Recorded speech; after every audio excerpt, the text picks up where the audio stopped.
Good morning. मेरा नाम doctor Sonal Garg है और आज के इस वीडियो में मैं आपको 8th क्रेनियल नर्व की एग्जामिनेशन बताऊंगी। 8th क्रेनियल नर्व का नाम हमारा ऑडिटरी नर्व भी है और वेस्टिबुलो कॉक्लियर नर्व भी है। वेस्टिबुलो कॉक्लियर नर्व, इसके दो कंपोनेंट हैं, इसके नाम में ही है वेस्टिबुलर और कॉक्लियर। तो हियरिंग कंपोनेंट और हमारा बैलेंसिंग कंपोनेंट, तो इन दोनों के ही टेस्ट अलग अलग हैं। इस वीडियो में हम स्पेशली मैं फोकस करूँगी हियरिंग कंपोनेंट पे। तो हियरिंग कंपोनेंट के लिए जो टेस्ट यूज़ किए जाते हैं, सबसे पहले हमारा है वॉच टेस्ट। तो वॉच टेस्ट में हम क्या करते हैं, हम अपने सब्जेक्ट के पास, ये हमारे पास सब्जेक्ट है, लेट सपोज मुझे इसका लेफ़्ट ईयर का टेस्ट करना है, तो मैं दूर से क्लॉक लेकर आऊँगी और फिर उसके बाद मुझे इससे पूछना है कि आपको कब सुनाई दिया। तो जब मैं लेफ़्ट ईयर का कर रही हूँ तो उस टाइम पे राइट ईयर में ईयर प्लग से मैं उसको क्लोज कर पाऊँगी। इसी तरीके से सेम प्रोसीजर में दूसरी साइड इसका रिपीट कर पाऊँगी। अब हमारा जो नेक्स्ट टेस्ट है वो है विस्पर टेस्ट। विस्पर टेस्ट में क्या है, सब्जेक्ट हमारा बैठा हुआ है और जो एग्जामिनर है वो दूर से, डिस्टेंस से एक साउंड कोई वर्ड बोलेगा। जैसे मैं इसको मैं पूछूंगी कि आपको क्या सुनाई दिया, तो जैसे मैंने हेलो बोला, तो अगर ये मुझे बता पा रहा है कि हाँ आपने हेलो बोला था, तो दैट मीन्स कि इसका ये लेफ़्ट ईयर वर्किंग है। इसी तरीके से सेम प्रोसीजर में राइट ईयर पे करूँगी डिस्टेंस से और फिर अपने सब्जेक्ट से पूछूँगी। तो ये है हमारा विस्पर टेस्ट, जिसमें हम कोई भी वर्ड विस्पर करते हैं और सब्जेक्ट को बताना होता है। इसमें एक कंडीशन ये है कि जब मैं विस्पर करूँ तो सब्जेक्ट सामने की तरफ ही देख रहा हो, जिससे वो मेरी लिप रीडिंग अवॉइड कर सके। ऐसा ना हो कि उसने लिप रीडिंग करके पता कर लिया कि मैंने क्या बोला। तो ये एक कंडीशन है जो आपको ध्यान में रखनी है। इसके बाद हमारे टेस्ट आते हैं ट्यूनिंग फोक टेस्ट। देखिए, ट्यूनिंग फोक हमारे 3 तरीके के ट्यूनिंग फोक्स हैं हमारे पास।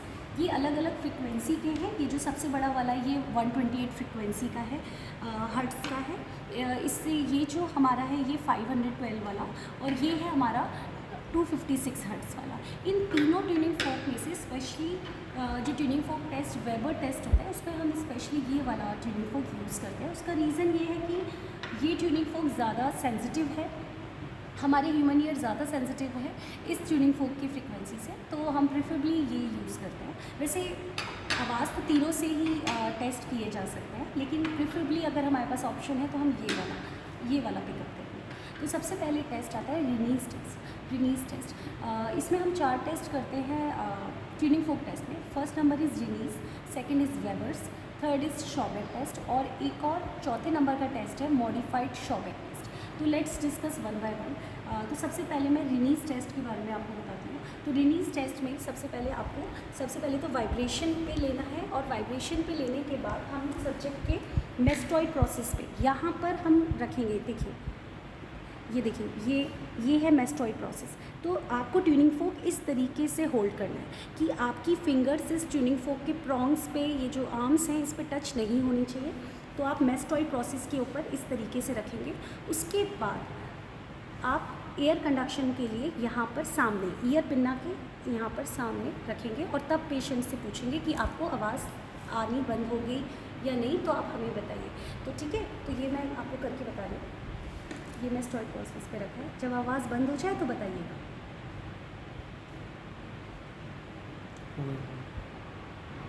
आपको आवाज़ आ रही है? तो इस केस में आप देख सकते हैं कि एयर कंडक्शन जो था इसका वो ज़्यादा ड्यूरेशन के लिए था as compared to bony conduction, क्योंकि बोनी कंडक्शन बंद होने के बाद भी इसको एयर कंडक्शन आवाज़ वाइब्रेशन सुनाई दे रही थी, इसको साउंड सुनाई दे रही थी।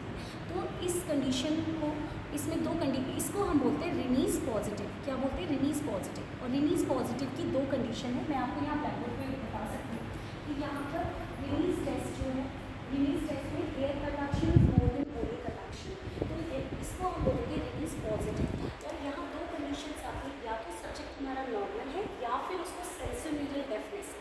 ठीक है, अब हम सब्जेक्ट ऐसा भी हो सकता था कि उसको यहाँ पर जब मैंने रखा मेस्टॉइड प्रोसेस पे, और जब मैं इधर लेकर आई तो उसको नहीं सुनाई देता। इसका मतलब उसका बोनी कंडक्शन पीछे वाला ज़्यादा देर के लिए था एयर कंडक्शन से। तो उस कंडीशन में हम बोलेंगे रिनीज नेगेटिव। और नेगेटिव अगर है तो ये केस है हमारा कंडक्टिव डेफनेस, सीटी वेरी शॉर्ट में लिखा हुआ है कंडक्टिव डेफनेस। एक और कंडीशन हो सकती थी कि सब्जेक्ट बोलता कि जब मैंने इसको यहाँ रखा था मुझे कुछ नहीं सुनाई दिया, जब यहाँ रखा तब भी कुछ नहीं सुनाई दिया। तो इस केस में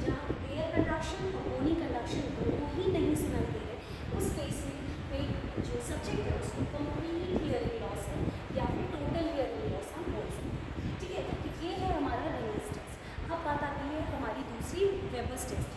तो वेबस टेस्ट के लिए वेबस टेस्ट को भी हम ट्यूनिंग फोर्क से करते हैं, उसमें भी सेम वही चीज़ है कि हम वाइब्रेट करते हैं। और यहाँ वेबर्स के लिए हम कहाँ रख सकते हैं, तो मैं आपको सब्जेक्ट के ऊपर रख के बता देती हूँ कि वेबस टेस्ट के लिए जब हम करते हैं तो अब या तो आप वर्टेक्स पे रखते हैं बिल्कुल सेंटर पे, स्कल के सेंटर पे जो वर्टेक्स हाईएस्ट पॉइंट है वहाँ। और क्या आपको आवाज़ दोनों कान में बराबर सुनाई देगी या किसी में कम किसी में ज़्यादा?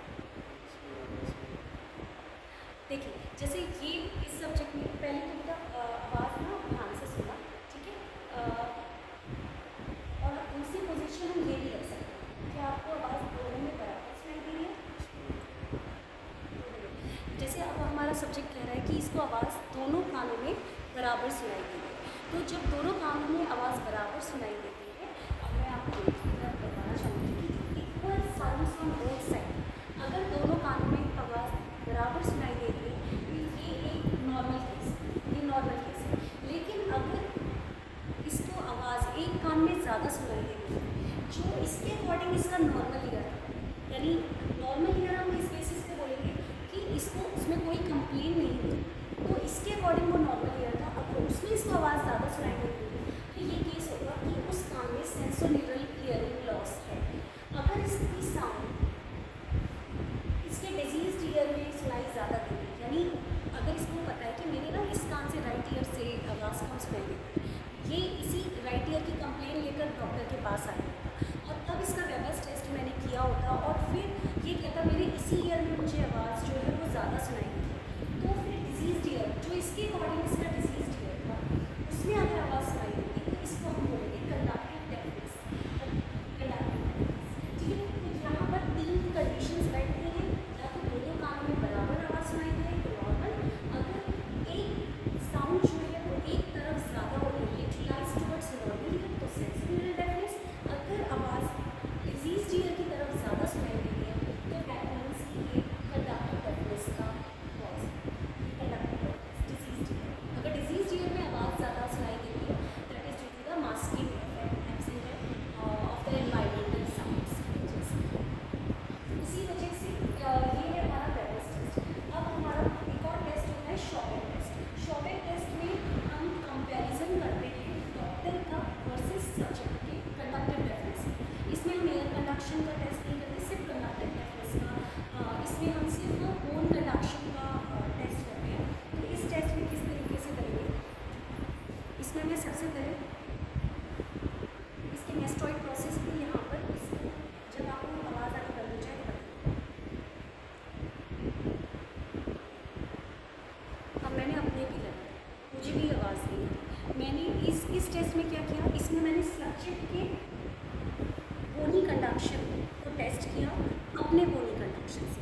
तो इसमें फाइंडिंग ये है कि इसको जब आवाज़ नहीं आई उस टाइम पे मुझे भी नहीं आई, दैट मीन्स कि ये नॉर्मल केस है। लेकिन अगर इस केस में ऐसा होता कि मैं जब इसके बोनी कंडक्शन पे देखती और तब ये कहता मैम मुझे आवाज़ नहीं आ रही है, उसके बाद मैं अपने लगाती, तो इसका अगर बोनी कंडक्शन कम ड्यूरेशन के लिए रहा, मेरा ज़्यादा